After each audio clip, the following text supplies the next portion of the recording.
David Muir, ABC's World News Tonight, America's most watched newscast. Now streaming same day with all the breaking news of the day on Disney+. Most watched, most trusted. Now on Disney+ every night. Tonight, the breaking news right now involving the U.S. and Iran. President Trump's ceasefire already being tested tonight. Iran now saying the Strait of Hormuz is not open, and what Iran is now demanding amid sprawling attacks in Lebanon, and what Vice President J.D. Vance is calling a misunderstanding. We'll go live to Mary Bruce at the White House. Also breaking, the chilling turn in court involving a serial killer. The husband and father who worked as an architect in New York City pleading guilty today. How many women did he kill? The moment he spoke in court, and you will hear from the woman who he was married to for 27 years.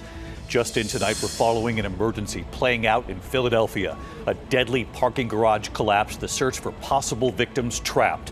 The new images tonight, the massive warehouse fire, and we have now learned police are investigating this video. Does it show an employee starting the fire? Also tonight, the husband who reported his wife missing in the Bahamas, telling authorities she fell overboard and was swept away, now breaking his silence, what he's now saying, as her daughter calls for an investigation. The harrowing 911 calls, the father who drowned rescuing two of his children in a rip current. Tonight, we now hear his wife calling for help. My husband and daughter are drowning in the ocean.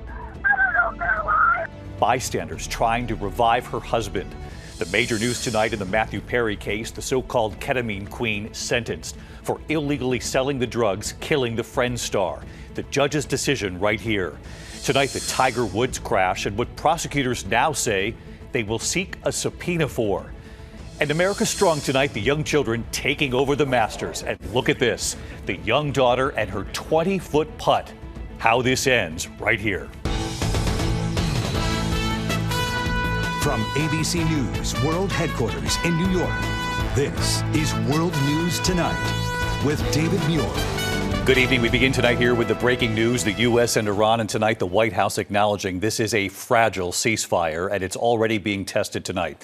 Just hours after President Trump announced the 2-week ceasefire, Iran then saying it had closed the Strait of Hormuz. The White House had demanded Iran open the critical passageway. Iran closing the strait, blocking oil tankers from going through as Israel unleashed a sprawling attack on Lebanon. President Trump saying Lebanon is not included in this ceasefire deal, calling it, quote, a separate skirmish. Tonight, a gallon of gas in the U.S. now at $4.16 a gallon, up $1.22 since this war began, and the Strait of Hormuz remains closed. So what next? Mary Bruce leads us off from the White House. The White House says the, quote, fragile ceasefire with Iran is holding, but tonight President Trump's key condition remains unmet, Iran refusing to reopen traffic through the Strait of Hormuz. Still, Vice President J.D. Vance, who is now leading negotiations, insists, quote, fundamentally, we're in a good spot. No ceasefire ever goes without a little bit of choppiness. Iran says it will not reopen the strait because they say the U.S. has gone back on what they claim was a key element of the truce, that Israel would stop bombarding Iranian-backed Hezbollah targets in Lebanon. Today, Israel unleashing a sprawling barrage of more than 100 attacks on the Lebanese capital Beirut, the most since the war began, killing at least 180 people, more than 1.2 million people displaced in the conflict. Iran's foreign minister declaring the world sees the massacres in Lebanon. The ball is in the U.S. court, and the world is watching whether it will act on its commitments. But Vance today saying Lebanon was never part of the ceasefire deal.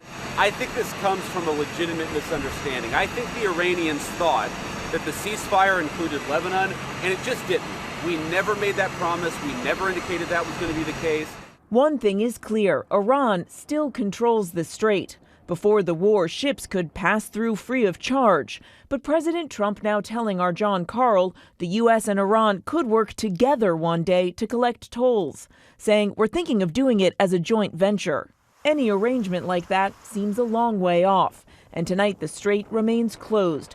The national average price for a gallon of gas now at $4.16, up $1.22 since the war began. Economists say it could take months to fall once the strait reopens. Today, the administration also pressed to explain the president's plan for halting Iran's nuclear program and moving their more than 900 pounds of enriched uranium out of the country. They will either give it to us, which the president has laid out. They'll give it to us voluntarily. We'll get it. We'll take it out. Or if we have to do something else ourselves, like we did in Midnight Hammer or something like that, we reserve that opportunity. And David, those negotiations are supposed to begin in earnest this weekend in Pakistan, but the two sides are not on the same page on a host of issues. And tonight, Iran says the Strait of Hormuz remains closed. And that was President Trump's top demand when he agreed to this ceasefire, David. Mary Bruce leading us off here tonight. Mary, thank you. To the other news tonight, the chilling turn in court today involving serial killer Rex Heuermann, the husband and father who worked in New York City, now pleading guilty, admitting he killed 8 women. The moment he spoke in court today, and you will hear from the woman who was married to him for 27 years. Here's our chief investigative correspondent, Aaron Katersky. Coming out, Judge. Tonight, with the families of his victims in the courtroom and his ex-wife of 27 years and daughter watching, Rex Heuermann leaving no doubt he is the Gilgo Beach serial killer who terrorized neighborhoods outside New York City. We feel it's in your best interest to plead guilty rather than go to trial. Yes, Your Honor. The suburban dad who worked as an architect on Fifth Avenue in Manhattan, I'm an architectural consultant. admitting he lived a double life, pleading guilty to murdering 8 women and burying their bodies on Long Island, some found dismembered and wrapped in burlap near the beach. Heuermann strangled his victims, who he hired as escorts in a nearly 2-decade killing spree starting in 1993. This defendant walked among us, play acting as a normal suburban dad, when in reality, all along, he was obsessively targeting innocent women for death. Heuermann was finally tracked down and arrested in 2023 after his DNA was retrieved from pizza crust in the trash outside his office and linked to hair samples found on the victims. Detectives scouring Heuermann's home and a storage unit, amassing a mountain of evidence, including a chilling collection of news articles about the murders and what prosecutors called his blueprint, with locations of dump sites and reminders to dispose of tools and devices and burn gloves. Today outside court, the woman married to him for nearly 3 decades. She says she never wanted to believe it was true. My thoughts and prayers are with the victims and their families. Their loss is immeasurable, and the focus should be on them at this time and moment. The families of victims never gave up hope the killer would be caught. Missy Khan, whose sister Maureen was killed in 2007, with this message to her today. I would never stop searching for justice for you. Through every year, every setback, every unanswered question, I carried you with me, and I kept that promise. And today, it has been done. I was in the hushed courtroom today, David, as Heuermann repeatedly uttered guilty with what appeared to be a slight smirk on his face. The DA told me here a moment ago, David, he thinks Heuermann just got tired of fighting. He's never going to leave prison, and he must cooperate with the FBI to give investigators a window into the mind of a monstrous serial killer. David? Yeah, what a horrific case that affected this community for decades. Aaron, thank you.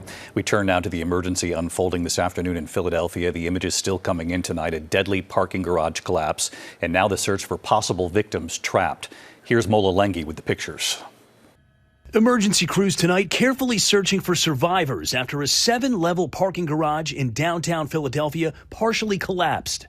It is reported to be a parking garage under construction with workers trapped inside.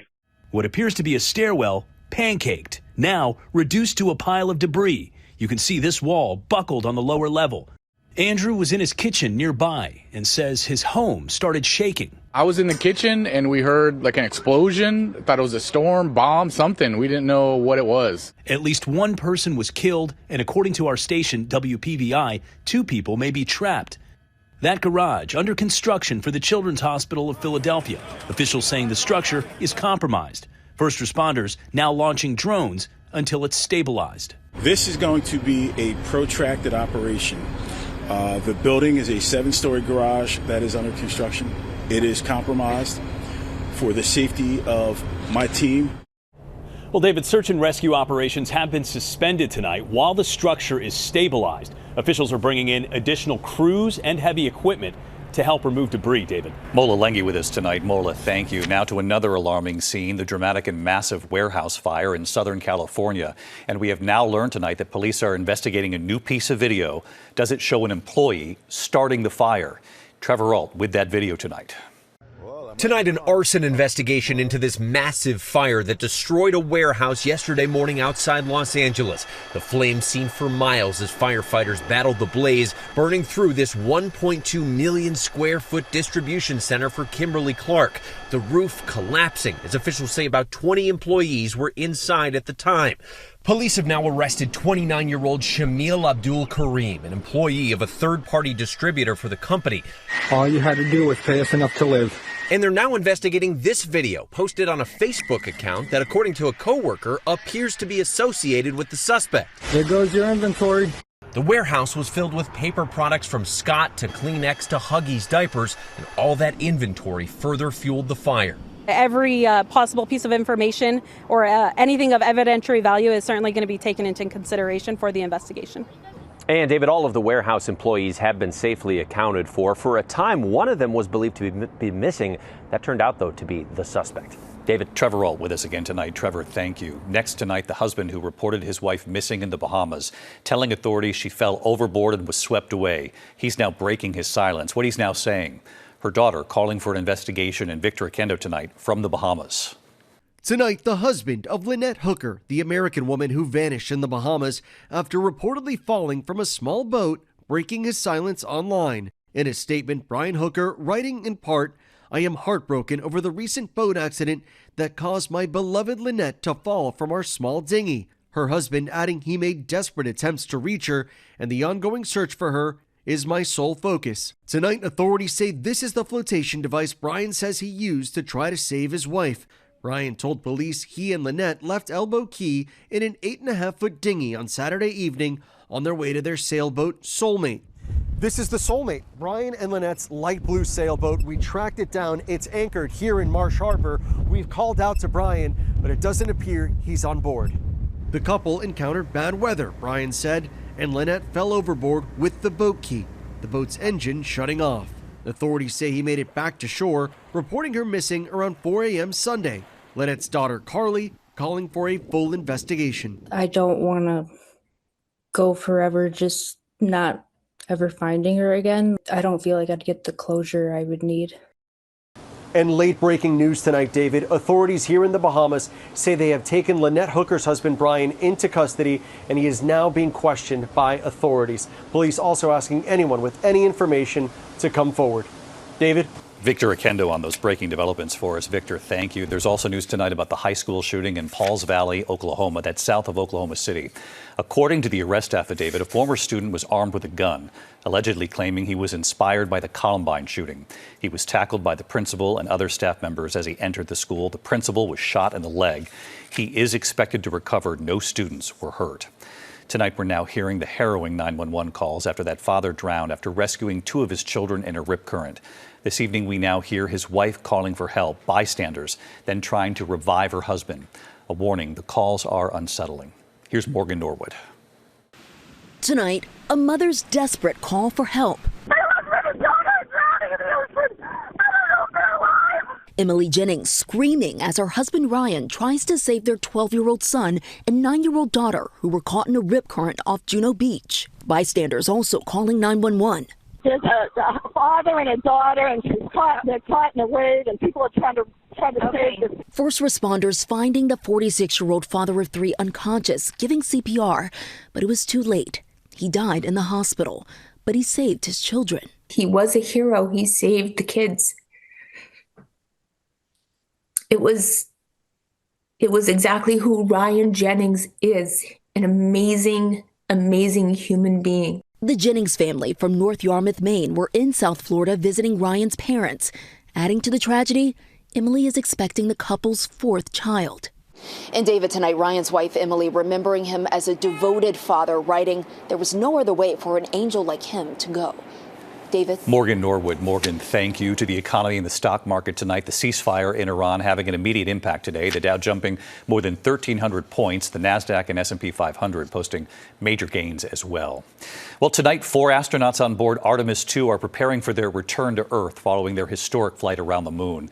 The team sharing this image of their group hug in space. One of the most dangerous parts of this mission, of course, still to come, re-entry into the Earth's atmosphere and the intense heat that comes with it. Overnight, the astronauts fired the spacecraft's thrusters. They are aiming for splashdown off the California coast this Friday night. We'll carry it live right here on ABC Friday, right after World News Tonight. When we come back this evening, there are images coming in right now, a dramatic ending to a very dangerous police chase. And we'll have more on this in just a moment. Also, the Tiger Woods crash and what prosecutors now say they will seek a subpoena for. Major news tonight in the Matthew Perry case, the so-called Ketamine Queen sentenced. What the judge has now decided in this case. The arrest tonight in the assault of Fleetwood Mac legend Lindsey Buckingham and what was behind it. And then look at this. America Strong tonight, the young children taking over the Masters today. The young daughter and her 20-foot putt. You'll see how it ends in just a moment here. Tonight, the images just coming in from Southern California. Take a look. The end of a dramatic police chase in Jurupa Valley, California, near Riverside. Video showing that sheriff chasing a suspect, deploying a grappler to try and stop the vehicle. The car then crashing through a wall right there in that neighborhood. Turned out at the Matthew Perry case, the woman who supplied the Friend star with the drugs that killed him sentenced to 15 years. The so-called Ketamine Queen, Jasveen Sangha, pleaded guilty last year to drug charges. Perry's step-parents in court telling her the pain you caused is irreversible. Prosecutors in Florida are now seeking prescription drug records for Tiger Woods following his arrest on suspicion of DUI after a car crash. According to our partners at ESPN tonight, prosecutors say they plan to issue a subpoena to a pharmacy in Palm Beach. Woods has said he is stepping away from golf to seek treatment. He has pleaded not guilty. When we come back here tonight, a suspect now under arrest tonight in the attack of Fleetwood Mac's Lindsey Buckingham, what we've learned. And then we remember a legendary climber, the first American to scale Mount Everest, in a moment here. To the index of other news, a suspect is under arrest tonight, charged with attacking legendary Fleetwood Mac guitarist Lindsey Buckingham. The suspect, Michelle Dick, is accused of stalking Buckingham for nearly 5 years and then attacking him just days ago in Santa Monica. Buckingham was not hurt. Pope Leo, the first American pope, of course, with an assist from the Harlem Globetrotters. The Pope welcoming the team to St. Peter's Square and attempting one of their classic tricks, spinning a basketball on his finger. Well, with a little help there. The Pope is known to be a devoted fan of basketball, particularly Villanova, his alma mater.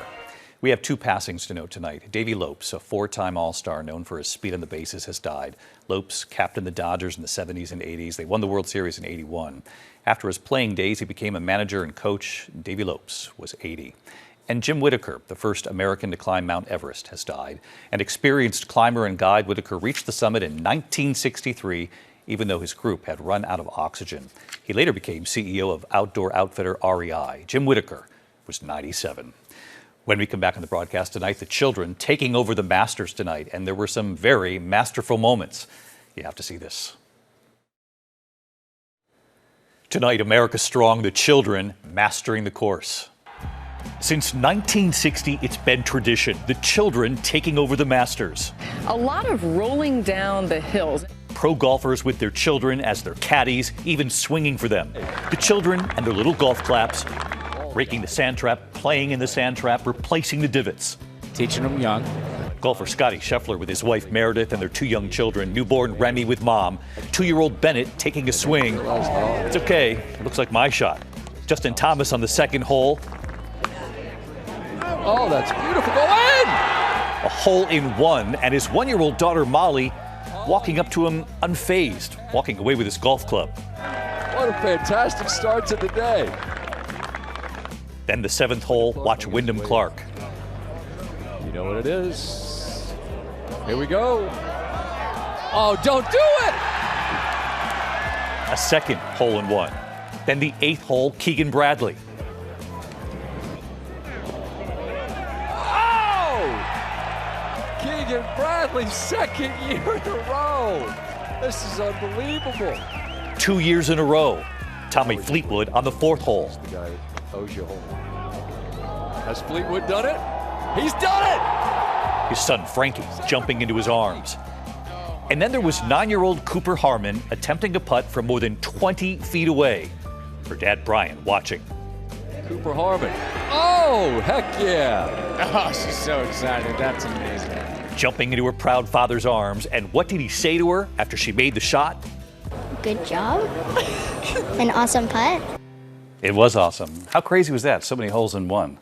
Making us feel like slackers here just doing the news. I'll see you here tomorrow night. Good night.